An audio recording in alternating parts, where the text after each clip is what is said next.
안녕하세요, 그레이예요. 오늘은 살면서 피해야 될 사람에 대해서 한번 얘기해 볼게요. 굳이 만나지 말아야 될 사람이라고 얘기하는 것도 좋을 것 같아요. 여러분은 인연에 대해서 어떻게 생각을 하세요?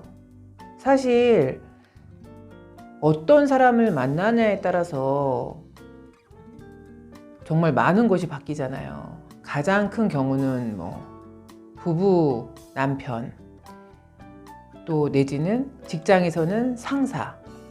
이거에 따라서 정말 어떤 한 사람의 운명이 확 바뀌는 거 저도 많이 실감을 하고 있는데요. 여러분은 주위에 좋은 분 많이 있으신가요? 주위에 좋은 사람이 굉장히 많다고 감사하게 생각하면서 살았거든요. 생을 정리할 때까지 끝까지 좋은 인연이 계속되면 너무 좋겠죠. 근데 뜻하지 않게 생각지도 않은 그런 사건 사고가 생길 때가 있는 거죠. 사람은 사회적인 동물인지라 사람에 대해서 환호하고 사람에 대해서 아파하고 사람 때문에 상처받고 사람 때문에 기뻐하고 이 삶의 연속이 아닌가 저는 그렇게 생각을 합니다.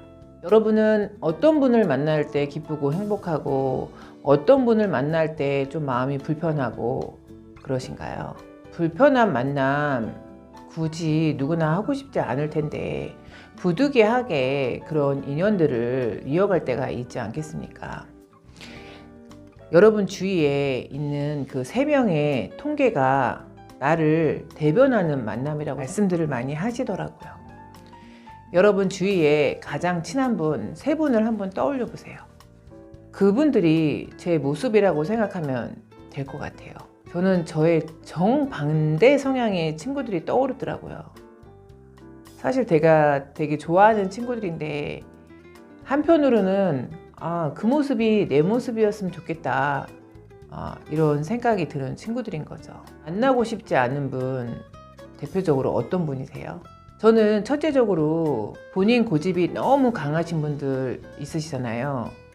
당신만만하시고 남이 얘기 경청 안 하시는 분들, 저희 중년 때는 그런 분들은 조금 거리를 두시는 게 바람직하지 않나 그렇게 생각을 합니다. 편향적이라는 거는 남의 말을 들을 준비가 안 돼 있다는 소리거든요. 그러면 사고의 확장이 일어나지 않고 공감대를 형성할 수 없는 거죠. 공감대 없이는 이루어질 수 없는 관계이기 때문에 마음적으로 공감할 수 있는 그런 분을 중년에는 가까이 두셔야 된다고 저는 생각을 합니다. 그리고 또 멀리해야 될 사람은 필요할 때만 연락하시는 분들 계시잖아요. 너무 이기적이신 거죠. 근데 저도 사실 바쁘다는 핑계로 연락을 되게 안 하고 못할 때가 많이 있는 거죠. 그래서 오는 전화만 받다 보면 어느 날 막 일을 하다가 갑자기 누가 보고 싶은 거죠. 그래서 정말 오래간만에 연락을 하면 특히 저희 언니한테 그런 소리 많이 들었어요. 너는 네가 필요할 때만 전화하냐? 언니가 저한테 그렇게 얘기를 가끔 하는 거예요. 근데 제가 그 얘기 듣고 반성을 했어요. 혹시나 친구들도 그렇게 생각할 수 있겠다. 사실 저는 마음은 항상 있는데 표현을 못 하는 거죠. 근데 표현을 못하는 거는 상대방이 느낄 수 없고, 예전에 그런 광고 있었잖아요. 표현하지 않는 것은 사랑이 아니다. 친구의 사랑, 연인과의 사랑, 가족과의 사랑, 사회에서 만난 인연과의 사랑, 여러 가지가 있잖아요. 근데 사실 표현하지 않으면 상대방 느낄 수 없겠죠. 이심전심? 이거는 이제는 옛말 같아요. 너무 서로 바빠서 자주 못 보고 사는데 말하지 않고 표현하지 않으면 그거는 관심이 없는 거라고 저는 생각을 합니다. 인간관계에서 일방적인 관계가 어디 있겠습니까? 멀리해야 될 사람은 저는 대접만 받고 베풀 줄 모르는 사람, 이런 분은 조금 거리를 두시는 게 바람직하지 않나 이렇게 생각을 합니다. 좋은 사람이 되려면 내가 먼저 좋은 사람이 돼야지 그런 사람들이 곁에 있는 거죠. 그리고 저도 많이 느끼는 건데요. 몇 년 사이에 막 공부를 다시 하기 시작했잖아요. 그리고 이제 책도 읽고 이렇게 하다 보니까 제 주위에 정말 그런 분들이 많이 하나둘씩 생기시더라고요. 노는 거 좋아할 때는 주변에 노는 사람들이 그렇게 많았고, 주말도 맨날 누구 만나러 다니고 놀러 다니고, 막 30대 때는 정말 그렇게 정신없이 산 것 같아요. 하는 것도 없이 괜히 바쁘고 막 이렇게 보냈던 것 같아요. 그 시간이 소중하지 않았던 것은 아닌데, 지금 생각해 보면 그 시간을 좀 더 생산적인 데 썼으면 지금 많은 것이 달라져 있었겠다, 이런 생각은 또 드는 거죠. 제 가까운 친구들이 그렇게 얘기하더라고요. 공무원들은 밖에 훗날 퇴직하고 나오면 적응 아마 못할 거라고. 너가 못 느끼겠지만 공직이란 테두리 안에서 엄청난 보호를 받고 있다는 거죠. 그리고 엄청 대우를 받고 있다는 거죠. 나보러 너는 느끼니? 이렇게 물어보는 거죠. 저 개인적인 생각이에요. 저는 제가 갑이라고 느낀 적이 정말 단 한 번도 없었거든요.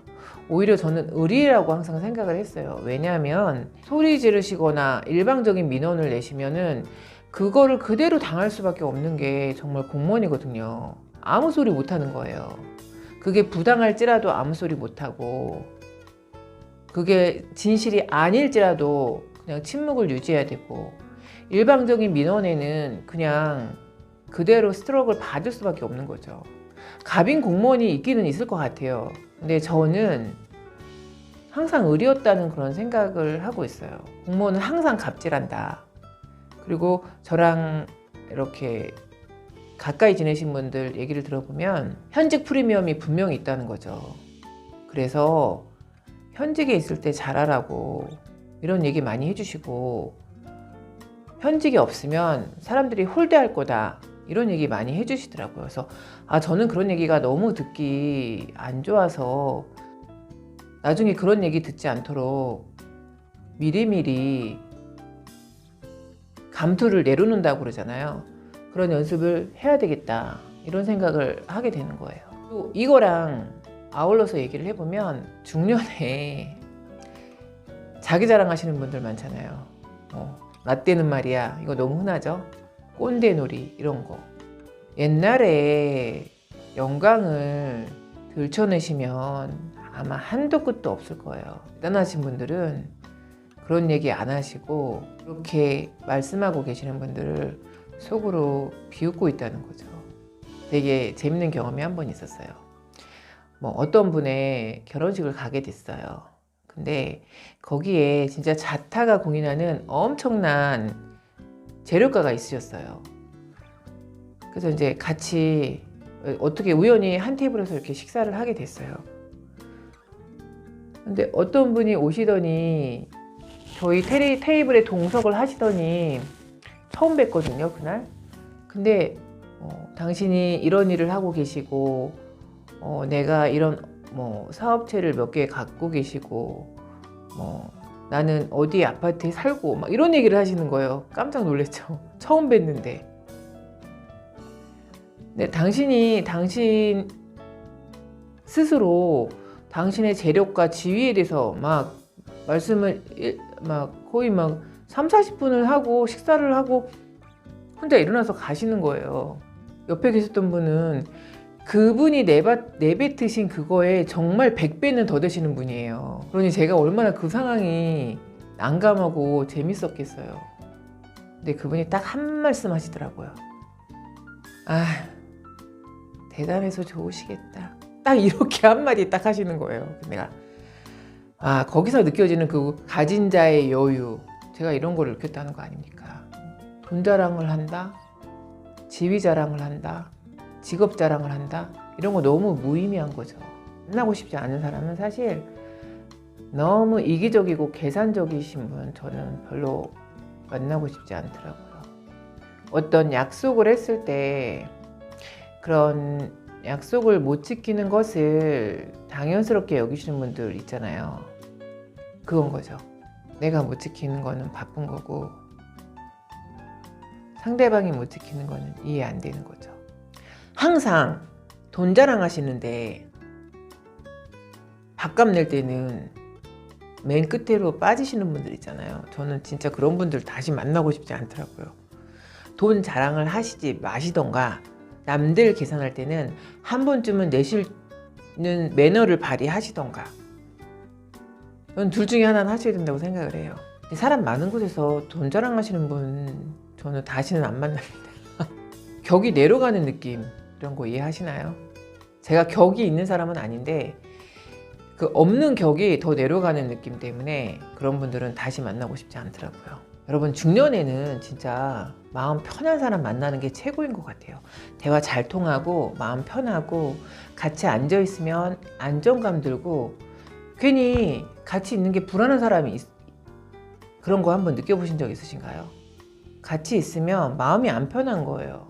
불안하고 왠지 내가 무엇인가를 해야 될 것 같고 이러면 되게 신경이 쓰이는 거죠, 사실. 제가 솔직히 고백하면 제가 막 이렇게 배려심이 있는 사람은 아닌 거예요. 그래서 이렇게 친구를 만나거나 누구를 만나면 이렇게 막 꼼꼼하게 챙기고 막 처음부터 끝까지 케어해주고 막 이러신 분들 있잖아요. 저는 진짜 존경해요. 왜냐면 저는 그 케어를 받는 사람이에요. 그래서 친구들이 저한테 아우 너는 너무 손 많이 간다 막 이런 얘기 가끔 하거든요. 그래서 저도 손이 안 가는 사람이 되고 싶은데 워낙 제가 만나는 사람 중에 부지런한 사람이 너무 많은 거예요. 그게 서로 이해가 되면 너무 좋은 관계예요. 반대적이기 때문에. 근데 또 그런 걸 기쁨으로 알고 하시는 분들도 있잖아요. 저는 그런 걸 기쁨으로 받는 사람인 거죠. 옛날에 저희 부모님이 제 이름을 지을 때 신문을 펼쳐놓고 한자 사전을 펼쳐놓고서 그렇게 이름을 져주셨대요. 제 한자를 풀이를 하면 은혜를 갚을 줄 아는 고든 사람이 되어라 이 뜻이에요. 그래서 저는 어릴 때부터 저희 부모님이 되게 희한하시죠. 은혜를 갚을 줄 아는 고든 사람이 되어라. 보은이라고 얘기하잖아요. 내가 신세를 졌거나 은혜를 입었으면 반드시 갚아야 되겠다. 그리고 갚아야지 고든 사람이 되는 거구나. 바른 사람이 되는 거구나. 이런 생각을 은연중에 했던 거예요. 그래서 사실 그게 제 삶에 투영된 거는 제가 직장 생활을 할 때 그런 게 있는 거예요. 제가 신세를 진 사람, 은혜를 갚아야 되겠다는 생각이 항상 마음속에 있는 거고 제 방식대로 제 나름의 어떤 무엇인가를 하려고 노력을 했던 거죠. 마음가짐. 어릴 때부터 생겼던 그 마음가짐이 중년이 된 지금도 이렇게 유지가 되는 게 아닌가 그런 생각이 들 때가 있습니다. 여러분은 어떤 분이 만날 때 불편하세요? 근데 중년에는 힘든 분 만나지 마세요. 대화 잘 통하고 같이 있으면 편안하고 항상 그림자 같은 사람 있잖아요. 그냥 묵묵히 옆에서 받쳐주고 따라와주는 사람. 상대방이 빛이 되면 제가 가끔 그림자 해주고 제가 빛이 되면 상대방이 그림자 해줄 수 있는 그런 사람. 되게 이상적인 관계라고 저는 생각을 하거든요. 우리가 피하고 싶은 사람의 대상이 되는 건 정말 아닌 것 같아요. 항상 기쁜 일이 있거나 좋은 일이 있을 때 생각나는 사람, 이 사람한테 연락해주고 싶고 이런 사람이 되는 게 굉장히 중요한 것 같습니다. 그러려면 사실 저희가 거기에 맞는 격을 갖추고 매너를 장착하고 배려할 줄 알고 이런 거 굉장히 중요한 것 같습니다. 이렇게 피하고 싶은 사람 되지 말고 사랑받는 같이 있고 싶은 그런 중년이 됐으면 좋겠습니다. 하루하루 아름답게 가꿔가는 중년 응원드리겠습니다. 감사합니다.